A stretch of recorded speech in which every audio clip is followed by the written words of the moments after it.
JEE main solution हम discuss कर रहे हैं 4 सितंबर इवनिंग शिफ्ट के।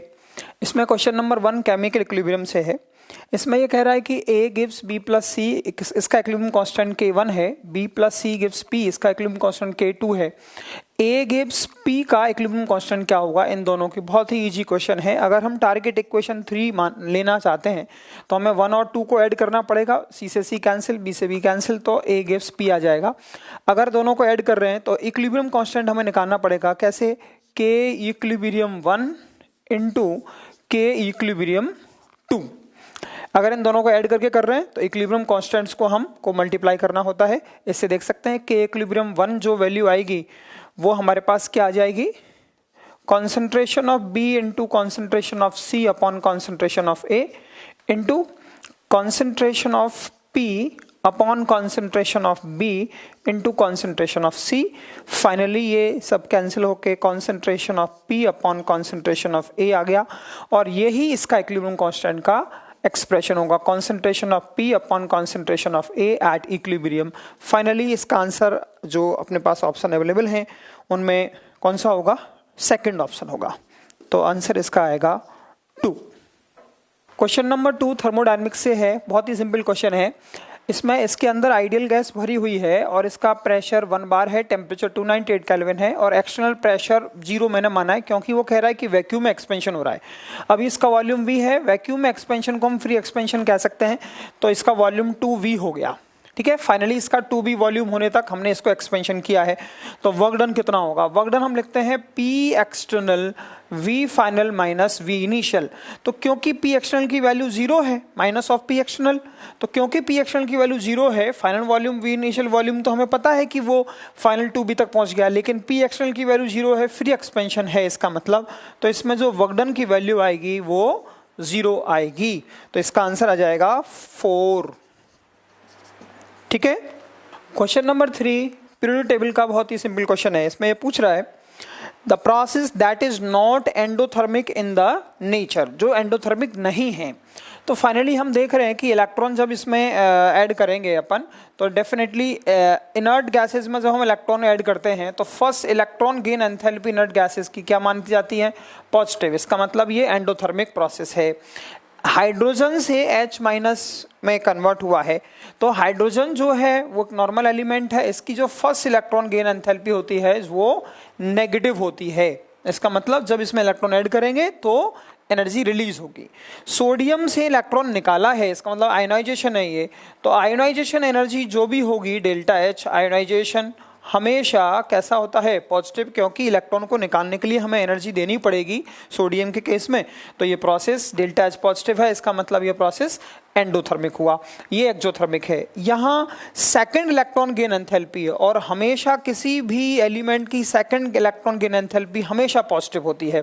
ठीक है, पॉजिटिव है, इसका मतलब ये एंडोथर्मिक हो गया, ये भी एंडोथर्मिक हो गया, ये भी एंडोथर्मिक हो गया। केवल ये एक ऑप्शन है जो एक्सोथर्मिक है ना, और यही पूछ रहा है कि जो एंडोथर्मिक नहीं है इट मींस एक्सोथर्मिक है। तो इसका आंसर अपने पास आ जाएगा 2।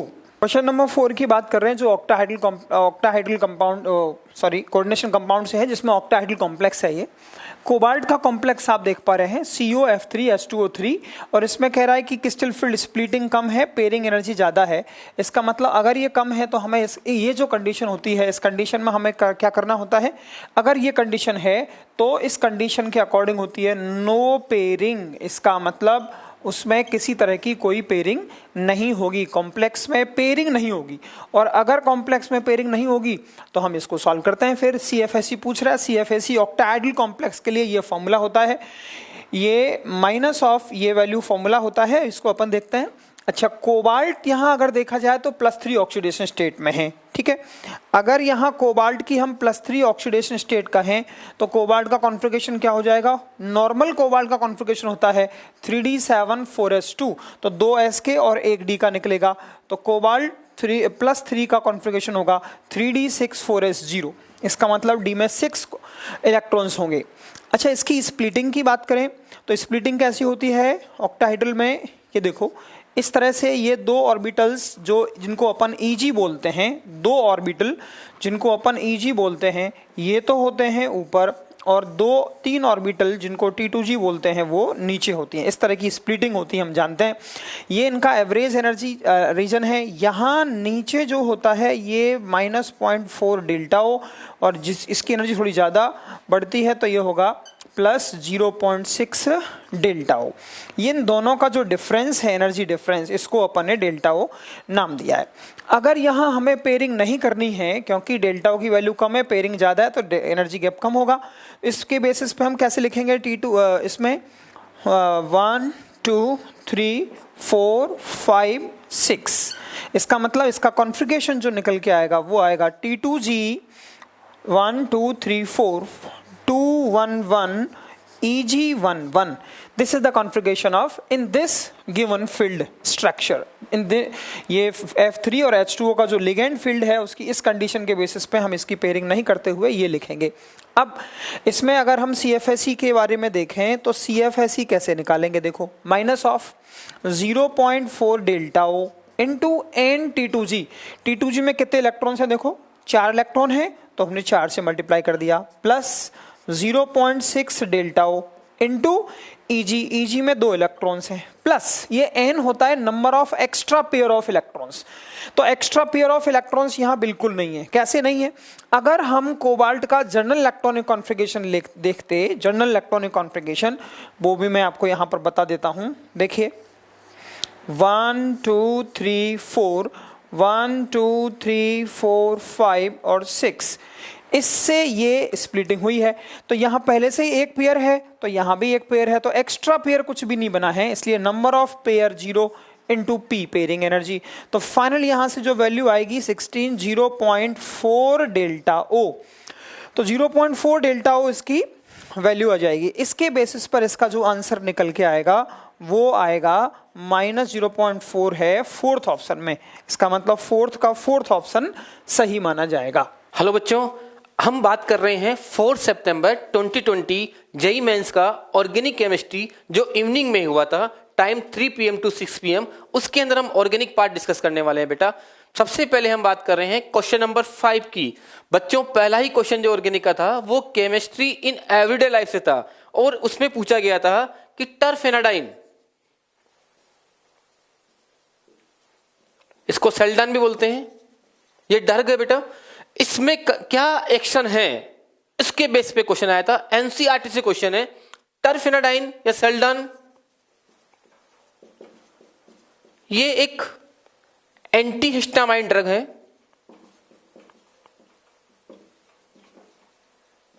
और इसका जो वर्क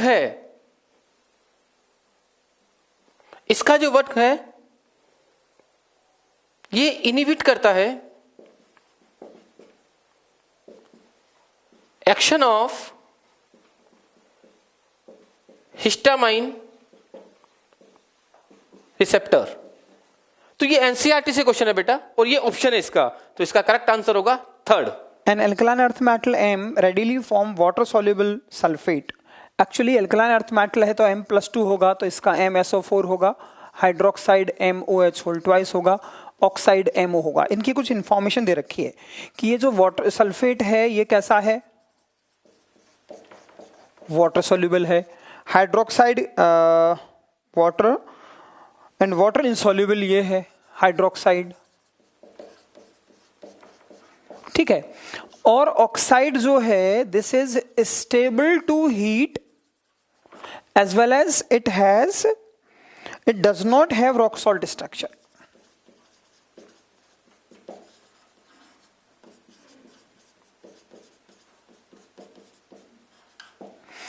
देखो वाटर सॉल्युबल सल्फेट में मेनली बेरिलियम सल्फेट और मैग्नीशियम सल्फेट दोनों कमी सॉल्युबल ही होते हैं। इधर इनसॉल्युबल में भी कैल्शियम मैग्नीशियम हो सकते हैं। इसमें अगर बात करें अपन, देखो बेरिलियम ये ऑप्शन में है, तो बेरिलियम का सल्फेट सॉल्युबल है, बेरिलियम का हाइड्रोक्साइड इनसॉल्युबल है और स्टेबल टू हीट है, ठीक है। इसमें ये भी पास हो सकता था, मैग्नीशियम में भी ये सारी प्रॉपर्टी है, लेकिन ये एक इंपॉर्टेंट है, does not have rock salt structure. केवल और केवल BeO ही होता है, except BeO all has rock salt structure. BEO को छोड़ दो, बाकी जितने भी हैं एमजीओ, सीएओ, एसआरओ, इन सब की स्ट्रक्चर कैसी होती है? रॉक सॉल्ट स्ट्रक्चर होती है ना। एनसीईआरटी में इंफॉर्मेशन है। तो इस केवल इस बेसिस पे हम बहुत बढ़िया से डिस्टिंग्विश कर सकते हैं कि ये बेरिलियम का होना चाहिए, इसलिए इसका आंसर आना चाहिए 2।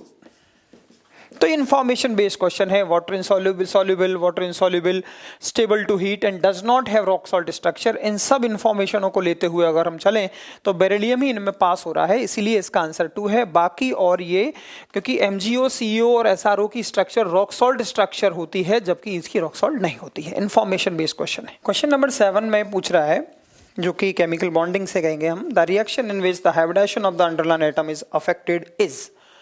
फाइनली हमें पता है कि NH4 प्लस में जाएगा, इसका हाइब्रिडाइजेशन sp3 है, तो इसका भी हाइब्रिडाइजेशन sp3 है।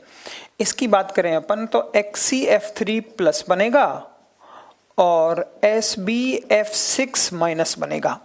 अगर XCF4 का हाइब्रिडाइजेशन देखें तो sp3d2 है और SbF5 का हाइब्रिडाइजेशन देखें तो sp3d है। हाइब्रिडाइजेशन देख के पता लगा सकते हैं। XCF3 प्लस की बात करें तो इसका हाइब्रिडाइजेशन आएगा टी शेप sp3d और इसका हाइब्रिडाइजेशन आएगा sp3d2। अंडरलाइन क्या है ये, तो यहां इसका sp3d2 था, अब यहां इसका sp3d हो गया, तो चेंज हो गया, इसका मतलब इसमें चेंज हो रहा है। और देखते हैं, इसमें सल्फर का हाइब्रिडाइजेशन sp3 मानते हैं, रिएक्शन के बाद भी यहां पर NaHSO4 बनेगा और आप कह सकते हैं HCl बनेगा फाइनली Na2SO4। तो सल्फर की कोई हाइब्रिडाइजेशन चेंज नहीं होता, अभी भी इसका sp3 है। डिस्प्रोपोर्शनेशन की बात करें इसमें sp3PO2 जो है इसको डिस्प्रोपोर्शनेट करें अपन, तो ये क्या बनाता है? फॉस्फोरस के बारे में बात करेंगे अपन। फॉस्फोरस, तो फॉस्फोरस में ये एक तो बनाएगा H3PH3 और एक ये बनाएगा H3PO3 और गर्म किया गया तो H3PO4 भी बन जाएगा। इसको डिस्प्रोपोर्शनेट करेंगे तो फाइनली यहां पर भी फॉस्फोरस sp3 है और इसमें भी फॉस्फोरस sp3 है ना। ज्यादा गर्म कर दिया तो H3PO4 भी बन सकता है, sp3 है और यहां पर भी sp3 है। इसका मतलब कोई हाइब्रिडाइजेशन चेंज नहीं हुआ।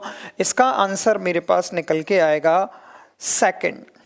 तो इसका आंसर होगा 2nd, जिसमें हाइब्रिडाइजेशन चेंज हो रहा है जीनॉन का। क्वेश्चन नंबर 8 में ये है हमारे पास पैलेडियम +2, जो कि इसमें पूछ रहा है कि कौन सा पैरामैग्नेट हाईएस्ट होगा, जो कोऑर्डिनेशन कंपाउंड का क्वेश्चन हुआ।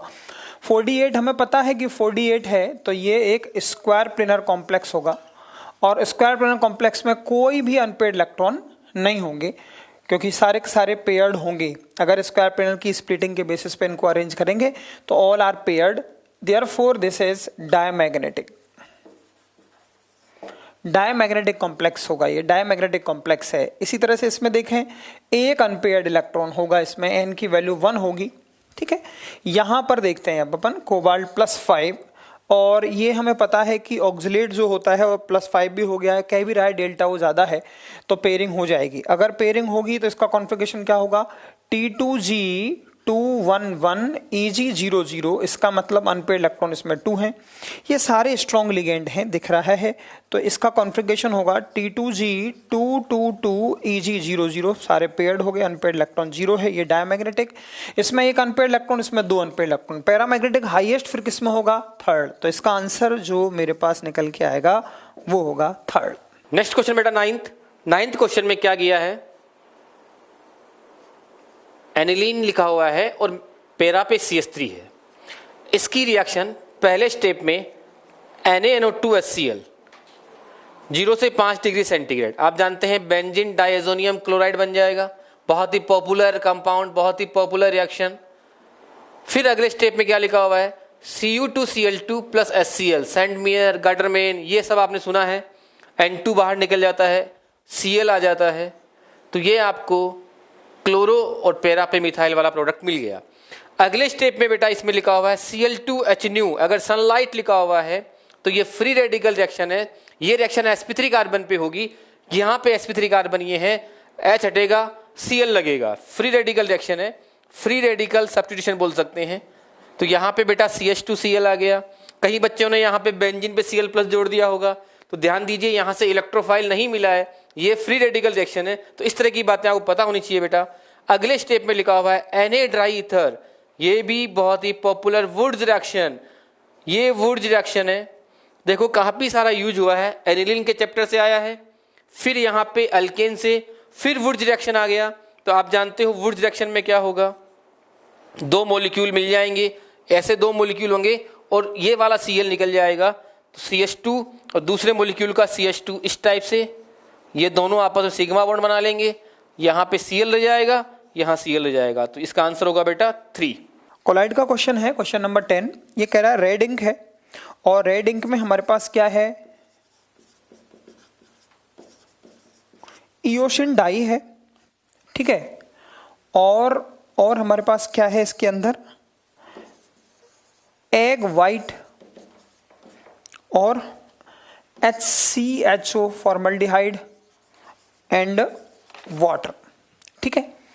तो ये तो एक तरह से हम कह सकते हैं एज ए सॉल्यूट पार्टिकल हुआ, या फिर हम कह सकते हैं कि ये DP है, इओशिन डाई, जो रेड इंक को बना रहा है, क्योंकि ये ऐसी होती है। इधर ये वाटर जो है हम उसको कह सकते हैं कि वो DM है। अब इनका क्या काम है, ये एक्चुअली इन दोनों के मिलने से लायोफोबिक कोलाइड बनेगा, जो कि अनस्टेबल होता है, उसको हम लायोफिलिक कोलाइड मिला करके उसको स्टेबल करते हैं। तो एग वाइट जो है वो हमें यहाँ स्टेबिलिटी दे रहा है इस लायोफोबिक कोलाइड को, ये फिक्सिंग कर रहा है, फिक्सिंग के लिए काम आता है, बाकी फिक्सिंग के लिए, बाकी मेनली स्टेबिलिटी देने के लिए एग वाइट है जो लायोफिलिक कोलाइड होता है, और लायोफिलिक कोलाइड को लायोफोबिक में मिलाते हैं तो लायोफोबिक की स्टेबिलिटी बढ़ जाती है। इसको हम गोल्ड नंबर से डिनोट करते हैं स्टेबिलिटी को, कि कितनी स्टेबिलिटी बढ़ाई है, ठीक है। तो इस बेसिस पे क्वेश्चन नंबर 10 में स्टेबिलिटी को इंश्योर करने के लिए कौन सा हुआ, एग वाइट, तो एग वाइट स्टेबिलिटी बढ़ाएगा। क्वेश्चन नंबर 11 जो है मिक्स क्वेश्चन है, इसमें हम एनवायरमेंटल भी है, थोड़ा मेटलर्जी का भी यूज है। अब हम यही कह सकते हैं कि ये कह रहा है कैल्सिनेशन, तो कैल्सिनेशन में मेनली कार्बोनेट्स के लिए होता है। तो जब भी हम कैल्सिनेशन करते हैं, heating in the absence of air, तो मेनली जो गैस निकलती है वो CO2 होती है, और CO2 गैस जो होती है वो ग्रीन हाउस इफेक्ट के लिए मेन रिस्पॉन्सिबल है, जो कि ग्लोबल वार्मिंग के लिए रिस्पॉन्सिबल होता है। एक होता है बेटा वो रोस्टिंग, रोस्टिंग मेनली अपन करते हैं सल्फाइड ओर के लिए। जब रोस्टिंग करते हैं सल्फाइड ओर की इन प्रेजेंस ऑफ O2, तो मेन जो गैस निकलती है वो SO2 होती है, और SO2 जो होती है वो एसिड रेन के लिए रिस्पॉन्सिबल होती है, SO2 एसिड रेन के लिए रिस्पॉन्सिबल होती है। अब ये पूछ रहा है कि मेटलर्जिकल इंडस्ट्री है रेस्पेक्टिवली कैन बी लीड, तो कैल्सिनेशन से निकली हुई CO2 is responsible for green house effect that create global warming, and SO2 release by the oxidation of sulphide ore is responsible for acid rain. That's why the answer of 11 is 1, ठीक है। इसमें ये जो photochemical smoke और ozone layer वगैरह हैं, इनमें इसका कोई रोल नहीं होता है, ठीक है। नेक्स्ट क्वेश्चन है बेटा, कौन सा ऑप्शन या कौन सा कंपाउंड AgNO3 के साथ फास्ट रिएक्ट करेगा? ऑप्शन क्या क्या है उसको देख के बताएंगे। हाँ, AgNO3 में एक बात ध्यान रखना, जब भी Ag आ गया और हैलाइड वाले कंपाउंड है तो X निकाल के प्लस बना के उस प्लस की स्टेबिलिटी चेक करें। जितना स्टेबल प्लस होगा ना वो उतना ही फास्ट रिएक्ट करेगा। जैसे बेटा एक ऑप्शन ये था, यहाँ पे ऑक्सीजन है और यहाँ पे ब्रोमीन है, अगर मैं ये ब्रोमीन हटाऊंगा बेटा तो यहाँ पे प्लस ये बनेगा, प्लस के पास वाला एटम अगर लोन पेयर रखता है ना तो प्लस बहुत खुश होता है, क्योंकि उसको स्टेबिलिटी मिलती है प्लस m के द्वारा, उसका ऑक्टेट पूरा हो रहा होता है। अगर मान लो बेटा अगले ऑप्शन में क्या था, अगला ऑप्शन था यहां नाइट्रोजन लिखा हुआ था और यहां पे ब्रोमीन था, तो इसका अगर मैं Br हटाऊंगा ना बेटा, तो Br हटाने के बाद जो प्लस बनेगा वो यहां बनेगा, और इसका लोन पेयर यहां शानदार प्लस m लगा के इसको स्टेबल कर रहा है। O का प्लस M और N का प्लस M, N का लोन पेयर इजीली आएगा, मतलब ये वाला केटाइन ज्यादा स्टेबल होगा इसके कंपैरिजन में। इट मींस यहाँ पे रिएक्शन फास्ट होगी। बाकी एक और ऑप्शन है जो कि थोड़ा सा आपको डाइवर्ट कर सकता है ऑप्शन की हेल्प में। यहाँ पे बेटा जो Br हटाया ना आपने, तो यहाँ पे जब Br हटाया इस वाले केस में, तो Br हटाने के बाद जो प्लस बनाना बेटा, वो प्लस आपने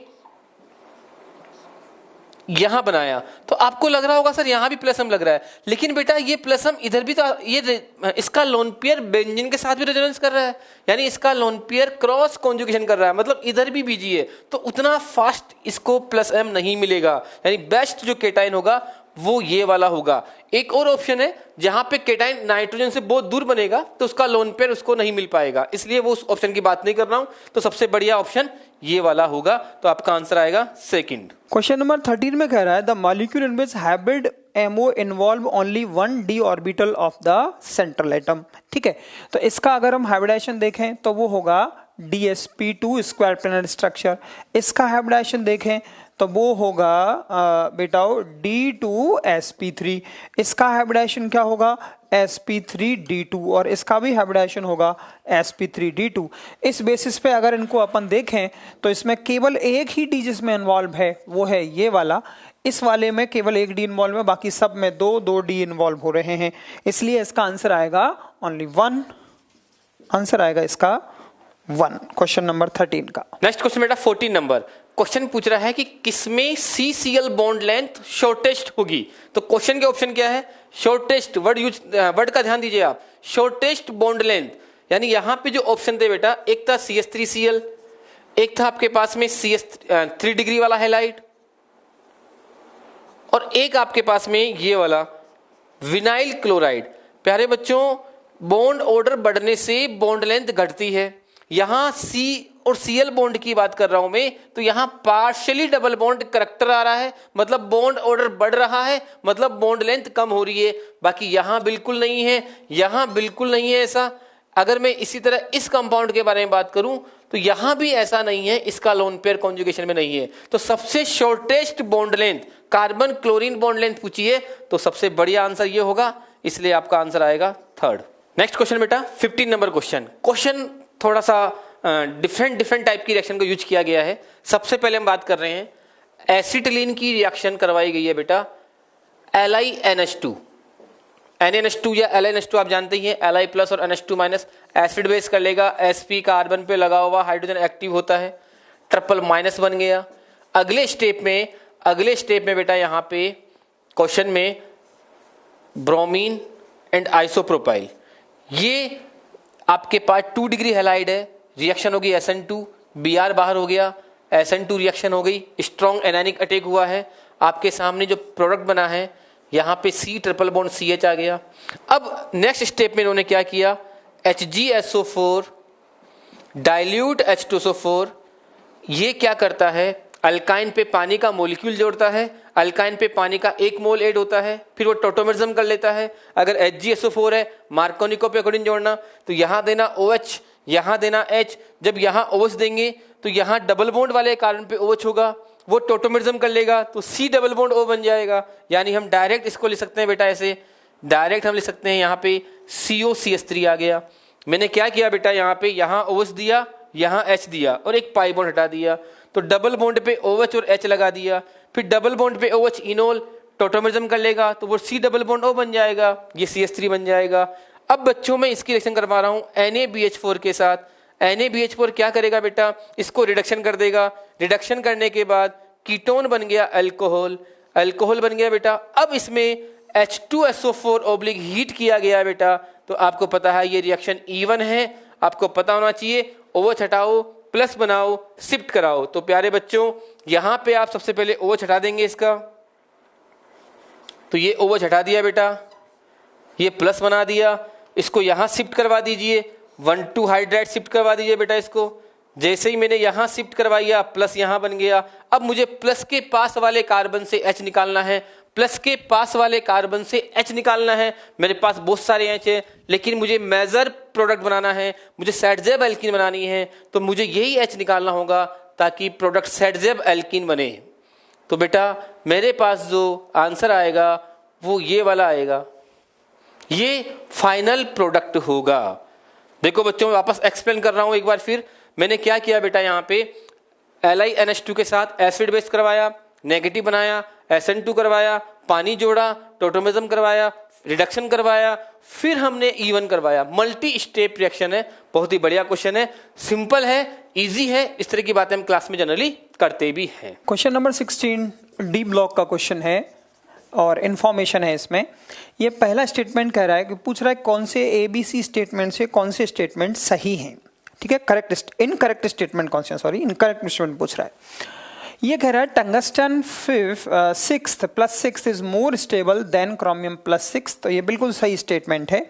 ये इंफॉर्मेशन एनसीईआरटी में गिवन है।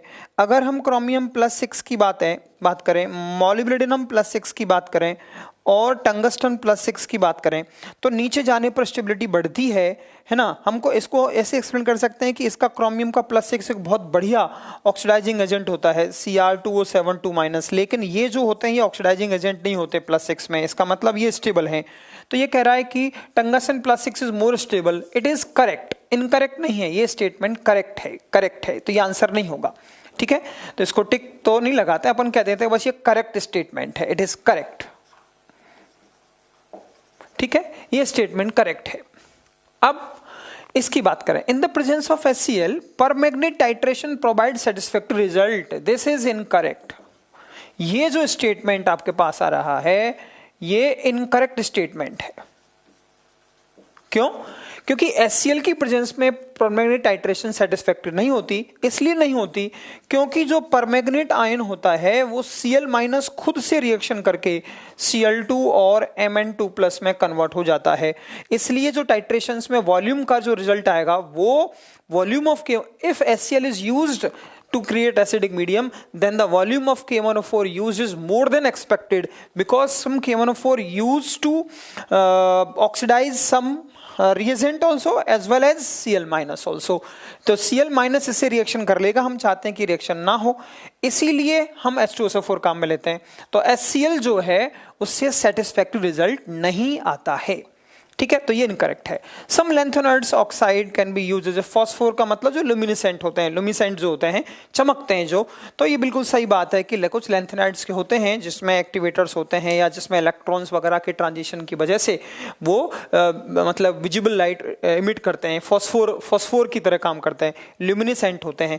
इसीलिए ये स्टेटमेंट भी सही है। तो इसमें गलत जो स्टेटमेंट है केवल बी है और इस बेसिस पे इसका आंसर आएगा फोर्थ। आंसर आएगा इसका फोर्थ ऑप्शन इसका आंसर होगा। क्वेश्चन नंबर 7 इलेक्ट्रोकेमिस्ट्री का क्वेश्चन है। ये कह रहा है 250 ml base solution obtain from the work of A gold Smith contain, एक बेस सॉल्यूशन था जिसके अंदर क्या क्या है बेटा, 0.1 m AgNO3 है और 0.1 मोलर ही AuCl है। इसमें भी Ag+1 में है, Au+1 में है। ठीक है, अच्छा अब इसको हमने इलेक्ट्रोलाइज किया। ठीक है, इस सॉल्यूशन को हमने इलेक्ट्रोलाइज किया। कैसे इलेक्ट्रोलाइज किया, कितने वोल्ट की बैटरी लगाई हमने, फाइनली 2 वोल्ट पास किया। और कैसे पास किया, करंट 1 एम्पियर और 15 मिनट तक पास किया। The metal electro deposited will be. अब ये कह रहा है कि E0 ऑफ Ag+2 Ag हमें दे रखा है 0.8 वोल्ट, E0 है ये, है ना। E0 ऑफ Au+2 Au हमें दे रखा है 1.69। तो अगर मुझे Ag को डिपोजिट करना है तो इसका डिपोजिशन पोटेंशियल जो रिक्वायर्ड होगा वो तो और भी कम हो जाएगा। अगर हम नॉन इक्वेशंस को सॉल्व करते तो क्या आता, E reduction equals to E0 of reduction minus of 0.06/6 ही लिख देते हैं, लॉग ऑफ इक्वेशन क्या बनेगी, Ag+ से Ag में जाएगा ना गेनिंग इलेक्ट्रॉन, तो 1/Ag+ कॉन्सेंट्रेशन। तो ये आ गया 0.8, ये आ गया 0.6/1 लॉग ऑफ 1/0.1। ठीक है, तो 0.8 माइनस 0.6 ये वैल्यू आई, तो 0 पॉइंट कितनी वैल्यू आ गई, 74। इतना वोल्ट चाहिए। ठीक है, इसमें भी हम ऐसे निकाल सकते हैं, इसका भी 1.6। अब इसमें कैलकुलेशन करने की जरूरत नहीं थी, मैं तो समझाने के लिए बता रहा हूं। ऐसे ही दिख रहा है कि अगर कॉन्सेंट्रेशन कम है तो इसको रिड्यूस होने के लिए 0.8 वोल्ट से तो कम वोल्ट चाहिए। 1.69 पर सॉल्व करेंगे तो उसका भी कम चाहिएगा। इसका मतलब, और हमने 2 वोल्ट लगाया, इसका मतलब दोनों को दोनों ही डिपोजिट हो जाएंगे। पहली बात तो यह है, जितना हमें इन्हें डिपोजिट करने के लिए वोल्टेज चाहिए उससे ज्यादा लगाया है तो बोथ विल डिपोजिट। अच्छा, दोनों कितने डिपोजिट होंगे, इसमें सेकंड फैराडे लॉ लगा सकते हैं अपन। कैसे, weight of Ag deposit upon weight of gold deposit it is equals to, क्योंकि दोनों के इक्विवेलेंट सेम होंगे ना, तो इक्विवेलेंट के बेसिस पे अपन कह सकते हैं equivalent weight E of A G upon E of gold. ठीक है, अच्छा इक्विवेलेंट वेट क्या होता है? इनके atomic weight upon valency factor. Valency factor कितना है इनका? Ag +1 में Au +1 में, दोनों एक एक इलेक्ट्रॉन ले रहे हैं तो एक एक वैलेंसी फैक्टर है। तो क्या हो जाएगा इनका जो अमाउंट, ये क्वेश्चन में कह रहा है कि फर्स्ट ऑप्शन में ओनली सिल्वर नहीं, ओनली गोल्ड नहीं, सिल्वर गोल्ड इक्वल मास प्रोपोर्शन, ये भी गलत है। सिल्वर गोल्ड क्योंकि इक्वल मास प्रोपोर्शन नहीं होगा, इनका जो मास होगा वो इक्विवेलेंट वेट के इक्वल होगा। और इक्वल अब इसको ऐसे लिख सकते हैं, weight of Ag upon equivalent weight of Ag equals to weight of Au upon equivalent weight of Au, है ना। इनके इक्विवेलेंट वेट क्या होंगे? इसका मोलेकुलर वेट अपॉन 1, इसका मोलेकुलर वेट, और इन दोनों के एटॉमिक वेट, सॉरी इन दोनों के एटॉमिक वेट डिफरेंट है, तो वेट प्रोपोर्शन इक्वल हो ही नहीं सकता। हाँ, ये जो इक्विवेलेंट आ गया है weight upon equivalent wait, weight upon equivalent wait, तो दोनों के इक्विवेलेंट सेम है, इसका मतलब दोनों के इक्विवेलेंट इक्वल होंगे, और ये सेकंड लॉ इसमें अप्लाई हो रहा है। तो silver and gold in proportion to their atomic weight, तो ये कह सकते हैं सिल्वर और गोल्ड जो होंगे उनके एटॉमिक वेट के प्रोपोर्शन में होंगे, क्योंकि इसको मैं आगे लिखता अगर, तो इनका क्या लिखता मैं? एटॉमिक वेट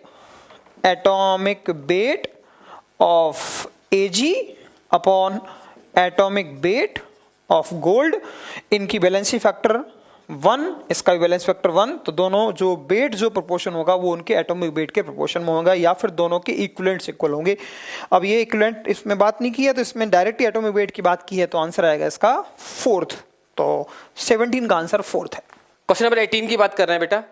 क्वेश्चन नंबर 18 कह रहा है ईथर है बेटा ये, और ईथर पे एक तरफ इथाइल लगा रखा है और एक तरफ ब्यूटेन लगा के दूसरे पे मिथाइल लगा रखा है। HI यूज किया है, HI एसिड है बेटा, ईथर के साथ क्या करेगा? H+ ले लेगा, लोन पेयर H+ ले लेगा, और H+ लेके ये जो बनाएगा आपके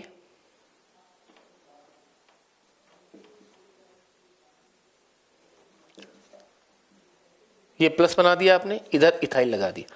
अब बेटा I- ये क्या करेगा? इस कार्बन पर अटैक करेगा, क्योंकि इधर तो क्राउडिंग है, ये रिएक्शन SN2 हो गई, ये बाहर निकल गया बेटा, SN2 रिएक्शन हो गई। यहां पे आपके सामने क्या हो गया बेटा? ये आपके अल्कोहल मिल गया और ये आपके मिल गया इथाइल आयोडाइड। अगर यहां वाला कार्बन या यहां वाला कार्बन 3 डिग्री होता या रेजोनेंस स्टेबलाइज्ड केटाइन होता तो हम SN1 पे जाते।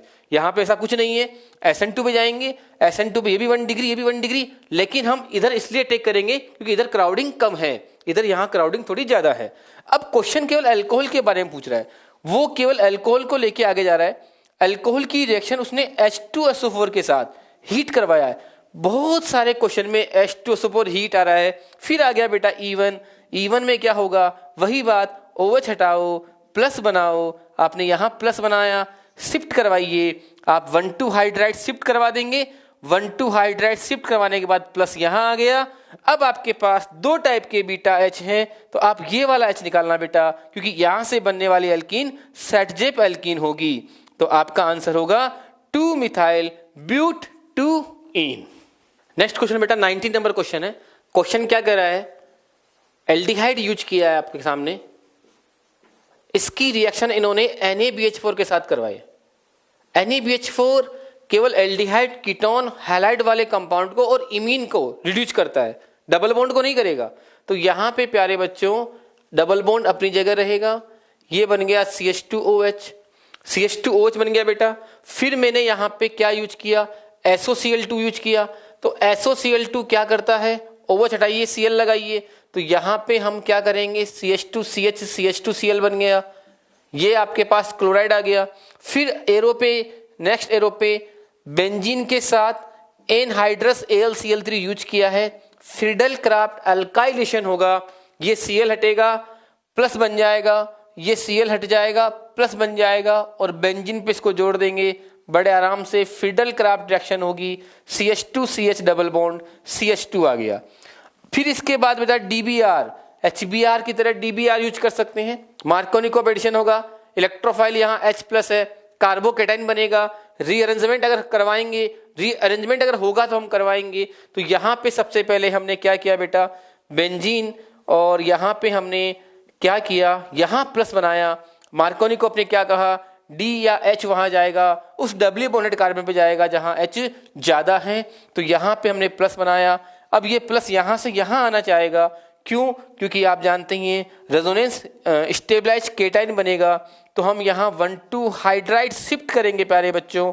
जैसे ही मैंने 1,2 हाइड्राइड शिफ्ट किया, शिफ्ट करने के बाद मेरे पास में बेटा यहाँ पे, सॉरी यहाँ पे हमने डी दिया है, CH2D दिया है यहाँ पे। अब यहाँ पे हमने शिफ्ट किया, प्लस यहाँ आ गया बेटा, प्लस यहाँ आ गया, ये CH2D है, और यहाँ पे आप Br को जोड़ देंगे, यानी आपका जो फाइनल मेजर प्रोडक्ट होगा वो ये वाला होगा। तो बच्चों इस क्वेश्चन को समझिए, ये भी मल्टी स्टेप रिएक्शन है। पहले रिडक्शन करवाया है, फिर SOCl2, आप जानते हो SOCl2 प्रिडिन के साथ SN2 करता है, SOCl2 अकेला आता है तो ऐसा नहीं करता है। अल्कोहल की रिएक्शन का आपको पता होना चाहिए, यहाँ हम PCl5 लें, SOCl2 ले, PCl3 ले, OH हटाओ, Cl लगाओ। फिर बेंजीन की रिएक्शन हो रही है फिडलक्राफ्ट, फिर अल्कीन का एडिशन हो रहा है, मल्टी स्टेप रिएक्शन है, मल्टी टॉपिक का यूज हुआ है। तो इसका करेक्ट आंसर होगा आपका ये वाला। क्वेश्चन नंबर 20 जो है वो एटॉमिक स्ट्रक्चर का क्वेश्चन है। The shortest wavelength of hydrogen in Lyman series. पहले तो ये देखो, लाइमन सीरीज का मतलब कहीं से भी इलेक्ट्रॉन, लाइमन सीरीज का मतलब होता है कहीं से भी इलेक्ट्रॉन n=1 में आए। अब इसमें ये कह रहा है शॉर्टेस्ट वेवलेंथ। शॉर्टेस्ट वेवलेंथ का मतलब अब हमें ये पता होता है कि एनर्जी hc/λ। अगर ये लैम्डा शॉर्टेस्ट है तो एनर्जी हाईएस्ट होगी, और एनर्जी हाईएस्ट कब होगी, जब इलेक्ट्रॉन n=∞ से n=1 में आए, वो लाइमन में। इसमें लैम्डा जो है वो शॉर्टेस्ट होगा और एनर्जी जो है वो हाईएस्ट होगी, लाइमन की एनर्जी हाईएस्ट होगी। ठीक है, अब इसके लिए अपन नंबर लैम्डा, ये जो लैम्डा बता रहा है ये लैम्डा 1 बोल रहा है उसको। ठीक है, तो रिलेशन होता है 1/λ equals to RZ² 1/n1² minus 1/n2²। तो 1/λ1 कर दूं मैं इसको, तो R तो R ही रहेगा, क्योंकि ये किसकी बात कर रहा है, हाइड्रोजन एटम की। तो Z की वैल्यू 1 आ गई, 1/1² माइनस इन्फिनिटी का स्क्वायर, ये वैल्यू आएगी ना भाई। तो अब इसका कोई मीनिंग नहीं है, तो तो फाइनली यहां से λ1 की वैल्यू आ गई 1/r। हम 1/r को लैम्डा कह सकते हैं, λ1। दूसरा कह रहा था longest wavelength in the Barmer series of helium. ठीक है, तो अगर अपन बार्मर सीरीज की बात करें और वो भी हीलियम की बात करें, हीलियम प्लस की, है ना, तो N1 तो 2 होगा और N2 की वैल्यू क्या होगी। अब ये कह रहा है बेटा लॉन्गेस्ट वेवलेंथ, तो लॉन्गेस्ट मतलब मिनिमम एनर्जी, तो N2 की वैल्यू 3 हो जाएगी, क्योंकि यहां एनर्जी मिनिमम हो जाएगी, first line of Barmer series. तो अब इसमें हम इसको अप्लाई कर देते हैं। तो 1/λ2 equals to R into Z का फॉर्म, Z वेरिलियम हीलियम के लिए कितना होगा, 2 का स्क्वायर, है ना, 1/2 का स्क्वायर माइनस 1/3 का स्क्वायर, ये वैल्यू आ जाएगी। फाइनली 1/λ2 की वैल्यू मेरे पास क्या आ जाएगी, R इंटू 4, 1/4 माइनस 1/9। अब इसको हम सॉल्व कर सकते हैं, क्या वैल्यू आएगी। तो अब आपसे पूछ रहा है λ2 की वैल्यू क्या होगी। आप यहां से R को 1/λ, क्योंकि λ1 के आंसर में निकालना, तो R को 1/λ1, R इक्वल्स टू 1/λ1 कर देते हैं। तो 1/λ2 इक्वल्स टू 1/λ1 इंटू 4, ये सॉल्व करेंगे तो कितनी वैल्यू आ जाएगी, 5/9। इसको सॉल्व कर लेंगे, 5/9 आ जाएगा। तो अब यहां से आप इसको सॉल्व कर सकते हैं। फाइनली ये सॉल्व हो जाएगा, 4 भी हट जाएगा, यहां से 5/9 आ जाएगा। तो अब λ2 की वैल्यू मेरे पास क्या आ गई वो देखो, λ2 इक्वल्स टू आ गया, ये आएगा 9λ1/5। तो इसका आंसर जो निकल के आ रहा है 9λ1/5, तो इसका आंसर आएगा 3 आंसर होगा क्वेश्चन नंबर 20 का। क्वेश्चन नंबर 21 इक्विवेलेंट कंसेप्ट का क्वेश्चन है। ए 100 ml solution made by adding 1.3 gram of Na2SO4.X H2O। The normality of solution is 0.1 and the value of X is. ठीक है, चलो, अगर अपन नॉर्मेलिटी की बात करें तो नॉर्मेलिटी का फॉर्मूला क्या होता है? नॉर्मेलिटी इक्वल्स टू होता है molarity into valency factor. Molarity into valency factor. अच्छा, मोलैरिटी का फॉर्मूला क्या होता है? मोल्स, ठीक है, moles upon moles of solute upon volume of solution in litre into valency factor. अच्छा, अब हमने जो लिया है उसकी बात करते हैं। Na2SO4 आपको ये कह रखा है कि Na2CO3 आपने लिया है और इसका वेट है 1.43 ग्राम, ये लिया है। तो चलो करते हैं, मोल निकालते हैं इसका। 1.43 अपॉन इसका मोलिकुलर वेट की बात कर लेते हैं। मोलिकुलर वेट कितना होगा? 46 तो ये होगा, और ये कितना होगा? 60। तो 106 प्लस 18x, ठीक है, 1.43 106 प्लस 18x, ये वैल्यू आ गई। अच्छा, कितना वॉल्यूम लिया था इसका? क्वेश्चन में है 100 ml, कह रहा है कि 100 ml बनाया है। अगर ml में है तो उसको लीटर में बदलने के लिए 1000 करना पड़ेगा। अच्छा, इसका बैलेंसी फैक्टर, जनरली सॉल्ट का बैलेंस फैक्टर जितना भी उसके ऊपर टोटल पॉजिटिव या नेगेटिव चार्ज होता है वो होता है। तो इसके ऊपर टोटल पॉजिटिव नेगेटिव देखेंगे तो वो 2 आ रहा है। सॉल्ट है ये, और सॉल्ट का बैलेंसी फैक्टर हम ये कहते हैं कि टोटल पॉजिटिव या टोटल नेगेटिव वो सॉल्ट पे इक्वली होगा, जितना होगा वही लेंगे। तो वो 2 आ रहा है इसमें टोटल पॉजिटिव, तो बैलेंसी फैक्टर इसका आएगा 2। और नॉर्मेलिटी ये कह रहा है 0.1।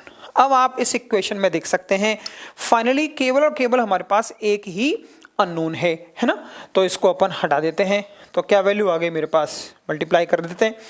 1.43 तो 14.3 into 2, it is equals to 0.1 into 106 plus 18x। यहां से आप x को सॉल्व करेंगे तो ये x की वैल्यू आएगी 10।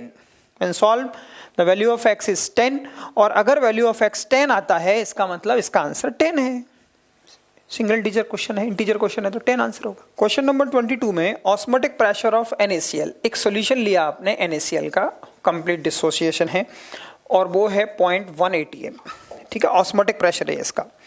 ग्लूकोज का एक सॉल्यूशन लिया है और उसका कॉन्सेंट्रेशन उसका है 0.2 atm, पहले वो है ये, ठीक है। ये मैं मान रहा हूँ कि इसका π1 मान लें, ऑस्मोटिक प्रेशर इसका π2 मान लेते हैं, ठीक है। ऑस्मोटिक प्रेशर सॉल्यूशन, अब ये कह रहा था osmotic pressure of A solution formed by mixing 1 litre of sodium chloride. आपने इसका 1 लीटर ले लिया, इसका आपने कितना ले लिया? 2 लीटर ले लिया। Of the glucose solution is this x into 10⁻³ तो x की वैल्यू नियरेस्ट इंटीजर में आपको पता लगानी है, ठीक है। अगर इन दोनों को आपको मिक्स करना है तो एक तरह से आपको पाई मिक्सचर निकालना पड़ेगा। तो पाई मिक्सिंग के लिए आपको मिक्स करने के बाद इनका निकालना पड़ेगा। तो पाई मिक्सिंग क्या होगा? आफ्टर मिक्सिंग NaCl का पाई कितना होगा? Plus pi of glucose. इन दोनों को अपन अगर ले लेंगे तो इसका मिक्सिंग के बाद आ जाएगा, ठीक है। तो अब अपन बात करते हैं, ठीक है, पाई मिक्सिंग की बात करते हैं। तो NaCl का आफ्टर मिक्सिंग है ये, ऐसा नहीं कि ये 0.1, मिक्सिंग के बाद, ये भी मिक्सिंग के बाद, दोनों को मिक्सिंग के बाद लेकर के दोनों को ऐड कर देंगे। मिक्सिंग से पहले जो पाई मिक्सिंग है वो देख लेते हैं। तो पाई कैसे निकलता है? पाई को निकालने का तरीका क्या होगा? Iota into C of new NaCl, नई जो सी आएगी वो, इंटू RT फॉर NaCl, ध्यान से देखना, ठीक है। और यहां पर भी वही लिखेंगे अपन, आयोटा CRT फॉर ग्लूकोज। ये ध्यान रखना, ये कॉन्सेंट्रेशन नई कॉन्सेंट्रेशन है आफ्टर मिक्सिंग, मतलब यहां मैं कॉन्सेंट्रेशन जो ले रहा हूं वो है। तो अब देखिए कैसे सॉल्व करेंगे इसको। 2 आयोटा तो पूरा डिसोसिएशन, सी क्या होगी? पहले इसकी कॉन्सेंट्रेशन में यहां मान लो कि इस π1 जब था इसकी कॉन्सेंट्रेशन C1 थी, तो अपन इसको कैसे लिख सकते हैं बेटाओ? पहले कॉन्सेंट्रेशन C1 थी, है ना, और इसका वॉल्यूम मैंने कितना लिया है? B1 या 1 लीटर ले लिया, चलो 1 लीटर वॉल्यूम लिया है ना। अपॉन नया वॉल्यूम कितना हो गया? 2 + 1 3 लीटर हो गया, या मैं इसको V1 कर देता हूं, तो नया वॉल्यूम हो गया B1 + B2, ठीक है। RT को कॉमन ले लेंगे, प्लस इसका आयोटा तो 1 होता है, इसकी C2 मान लेता हूं मैं, और वॉल्यूम इसका B2 मान लेता हूं upon B1 plus B2 into RT कर दिया। ये लो, ये मेरे पास वैल्यू आ गई अब, ठीक है ना। अगर मैं यहां से आपसे पाई 1 निकालने की कहता तो पाई 1 कैसे निकालते फॉर्मूले से, आयोटा C1 RT, तो 2 इंटू C1 RT, यही तो आता ना आयोटा की वैल्यू। तो देखो RT को मैं अंदर लाऊंगा तो 2 इंटू C1 RT क्या हो गया, पाई 1 हो गया। तो फॉर्मूला बन गया पाई 1 upon B1 plus B2 plus pi 2 B2 upon B1 plus B2। ये मैं फॉर्मूले पे ले जाना चाह रहा हूं आपको।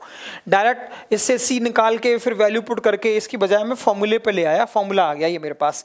अब इसमें मैं वैल्यू पुट कर दूं, आंसर आ जाएगा, ठीक है। इसमें वैल्यू पुट कर देते हैं। पाई 1 की वैल्यू कितनी है बेटा, 0.1 इंटू B1 1 है, प्लस पाई 2 की वैल्यू कितनी है बेटा 0.2, और वॉल्यूम कितना है 2 अपॉन B1 प्लस B2 3। ये लो, क्वेश्चन हो गया।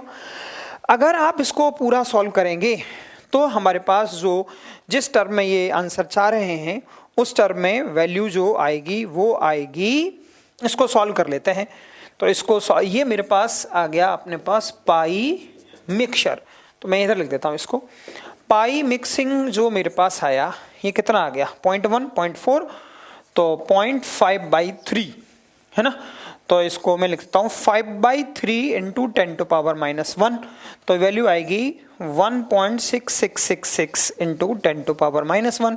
10 टू पावर 3 में दे रखा है तो 166.66 इंटू 10 टू पावर -3। तो x को पूछ रहा है ये, तो x को ऑलमोस्ट आप कह सकते हैं this is 167। The value of x जो है वो 167 होगी जैसा हमसे पूछा गया है उस हिसाब से। तो अब मैंने फॉर्मूला एक ड्राइव कर दिया, उसके बाद ये सारी कैलकुलेशन आप कर सकते हैं। नेक्स्ट क्वेश्चन स्टीरियोकेमिस्ट्री का। इसमें स्टीरियोकेमिस्ट्री के साथ बायोमोलिक्यूल अमीनो एसिड का भी यूज किया है। क्वेश्चन क्या है, नंबर ऑफ कायरल सेंटर किसमें 309 का स्ट्रक्चर पता होना चाहिए, जैसे ग्लाइसिन, एलालिन, वैलिन, ल्यूसिन, उसी तरह ये अल्फा अमीनो एसिड है 309 का स्ट्रक्चर क्या होता है बेटा, ये भी अल्फा अमीनो एसिड है। इसमें यहां पे आप अल्कोहल लगा दीजिए 2 कार्बन के साथ। तो अब ये पूछ रहा है कि इसमें कितने कायरल कार्बन प्रेजेंट है, कायरल सेंटर प्रेजेंट है। तो एक कायरल सेंटर ये हो गया और एक कायरल सेंटर ये हो गया, तो आपका आंसर हो गया 2। हाँ भाई, इस क्वेश्चन में देखें Fe+2 H2O2 है। Fe+2 जो है यहाँ पर मीडियम जो है वो बेसिक है, तो Fe+2 यहाँ रिड्यूसिंग एजेंट है और H2O2 यहाँ ऑक्सीडाइजिंग एजेंट है। +2 +3 में भेजेगा, हालांकि ये दोनों तरह बिहेव कर सकता है, तो इसके कंपेयर में ये रिड्यूसिंग एजेंट बनेगा रिलेटिवली और ये ऑक्सीडाइजिंग एजेंट बनेगा। तो इसको बैलेंस करके आपको पता लगाना है बेसिक मीडियम में। Fe+2 से कहाँ जाएंगे अपन, Fe+3 में, और ये इलेक्ट्रॉन लूज करेगा, तो ये तो इसकी बैलेंसिंग हो गई, ठीक है। दूसरा जो H2O2 होता है ये कहां जाएगा, बेसिक मीडियम में OH- में। आप इसको ऐसे भी समझ सकते हो कि H2O2 ऑक्सीडाइजिंग एजेंट है, तो खुद का क्या होगा, रिडक्शन होगा, और खुद का रिडक्शन होगा तो रिडक्शन बन हो करके ये क्या बनाता है बेटा, H2O बनाता है। अब इसको बेसिक मीडियम में बैलेंस करें, तो पहले ऑक्सीजन बैलेंस कर लेते हैं। तो इधर एक ऑक्सीजन कम है तो ये H2O कर दिया। हाइड्रोजन कितने हो गए, टोटल 4 हो गए। तो इधर मैं यहाँ पर 2 यहाँ थे तो 2H+ जोड़ देता हूँ, जितने H+ उतने ही OH- जोड़ेंगे। तो फाइनली यहाँ क्या वैल्यू आ गई, यहाँ मैंने जोड़ दिया 2OH-, तो इधर भी मैं आपको 2OH- जोड़ूंगा, ऐसे बता रहा हूँ। तो देखो कितने H2O हो गए, 2, इधर भी आप देख रहे हो 2 H2O, तो ये कैंसिल आउट। तो फाइनली अपन कह सकते हैं H2O2 गोज टू 2OH-, और कितने इलेक्ट्रॉन बैलेंस करने के लिए आ जाएंगे, 2 इलेक्ट्रॉन बेसिक मीडियम में। तो यहाँ बेसिक मीडियम में 2 इलेक्ट्रॉन, यहाँ 1 इलेक्ट्रॉन, इसको मैं किससे मल्टीप्लाई कर दूं, 2 से। तो इक्वेशन बनेगी बेटा 2Fe2 plus H2O2 gives 2Fe+3 plus 2OH-। Final equation अपनी ये बन जाएगी 2Fe+2 plus H2O2 gives 2Fe+3 plus 2OH-। तो x और y की वैल्यू, x की वैल्यू यहां से 2 आ गई और y की वैल्यू भी यहां से 2 आ गई। एक तो ये रिलेशन आ गया मेरे पास x और y का, ठीक है। आगे ये और कह रहा है एसिडिक मीडियम में, तो इक्वेशन क्वेश्चन में है, मैं डायरेक्ट लिख रहा हूं एसिडिक मीडियम में ये कह रहा है 2 के MnO4, तो MnO4 एसिडिक मीडियम में कहाँ जाता है, Mn2 प्लस में जाता है। बैलेंस कर लेते हैं, 4H2O आएगा और इधर कितना आएगा, 8H प्लस आएगा, ठीक है। और इधर ही मेरे हिसाब से 5 इलेक्ट्रॉन आएंगे, तो ये बैलेंस हो गया है, पूरा इक्वेशन बैलेंस हो गई है 5 इलेक्ट्रॉन, क्योंकि टोटल 5 का चेंज हो रहा है ना, +7 से +2 में जा रहा है। दूसरा, अब अपन बात करते हैं बेटा H2O2। H2O2 यहाँ ये ऑक्सीडाइजिंग है, तो ये यहाँ पर क्या बनेगा, रिड्यूसिंग, और जो रिड्यूसिंग होता है तो O2 निकलता है। ऑक्सीजन बैलेंस है, एसिडिक मीडियम है, तो 2H प्लस और इलेक्ट्रॉन कितने आ जाएंगे, 2, तो दोनों तरफ बैलेंस हो गया। यहाँ 2 है, यहाँ 5 है, इसको मैं 2 से मल्टीप्लाई कर दूं और इसको मैं 5 से मल्टीप्लाई कर दूं, तो क्या इक्वेशन आएगी बेटा, 2MnO4 माइनस प्लस 5H2O2, जो कि आपके ओरिजिनल इक्वेशन में भी लिखे हुए हैं। अच्छा, H प्लस कितने आ गए, यहाँ कितना हो गया 16H प्लस और यहाँ 10 है ना, तो 6H प्लस आ जाएगा, ठीक है। अब अपन यहाँ लिख लेते हैं, तो ये हो गया 2Mn2 plus plus 5O2 plus कितना आ गया बेटा 8H2O। ये मेरे पास फाइनल इक्वेशन बनी है इसकी। क्या इक्वेशन बनी फाइनली इसकी, क्या इक्वेशन बनी, 6H plus 2 MnO4 5H2O2 5H2O2 2Mn2 plus 8H2O और 5O2। तो यहां से आप x डैश की वैल्यू लिख सकते हैं जो वहां लिखी हुई थी, उससे x डैश की वैल्यू 2 आ गई, y डैश की वैल्यू 8 आ गई और z डैश की वैल्यू 5 आ गई। इन सबको ऐड करेंगे तो इनका आंसर आएगा 19। ये वाली वैल्यू 8 और 2 10 5 15 15 और 4 19, तो यही इसमें पूछा है, तो इसका आंसर 19 होगा। क्वेश्चन नंबर 25 कह रहा है the number of molecule with energy greater than threshold energy for a reaction increase by 5 fold, 5 गुना बढ़ जाता है।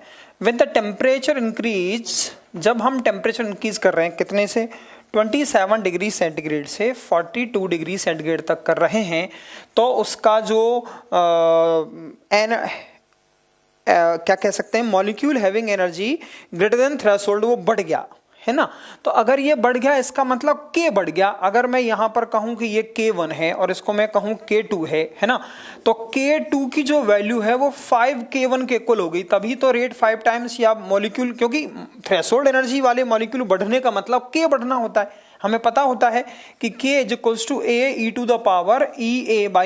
AE⁴ तो ये पूरा फ्रैक्शन बढ़ा है 5 टाइम्स, तो K भी तो उसी टाइम से बढ़ जाएगा ना, है ना। इसलिए ये हम कह सकते हैं E⁴ वाला रिलेशन है ना, यही तो होता है जो एनर्जी, जिनकी एनर्जी थ्रेशोल्ड एनर्जी से ज्यादा है।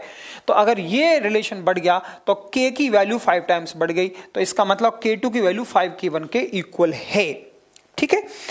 इट्स एक्टिवेशन एनर्जी, तो रिलेशन है ये तो सिंपल, ये हमें पता है। इसमें इन्होंने दे रखा है ln के बारे में दे रखा है, ठीक है। तो रिलेशन होता है ln K2 upon K1 equals to EA upon R 1 upon T1 minus 1 upon T2। Temperature हमेशा केल्विन में लिखेंगे, तो ln 5 आ गया, K2 बाई K1 करेंगे तो 5 आ गया। EA हमें निकालना है, किस में निकालना है भाई, वैल्यू जूल में निकालनी है, तो R की वैल्यू जूल में 3 पॉइंट लिख रखा है इन्होंने, ये लेनी है, इंटू 1 अपॉन T1। T1 की वैल्यू कितनी है बेटा 300 माइनस T2 की वैल्यू कितनी है 42 प्लस 273 315, ठीक है। अब यहां से आप इसको सॉल्व कर सकते हैं, ठीक है।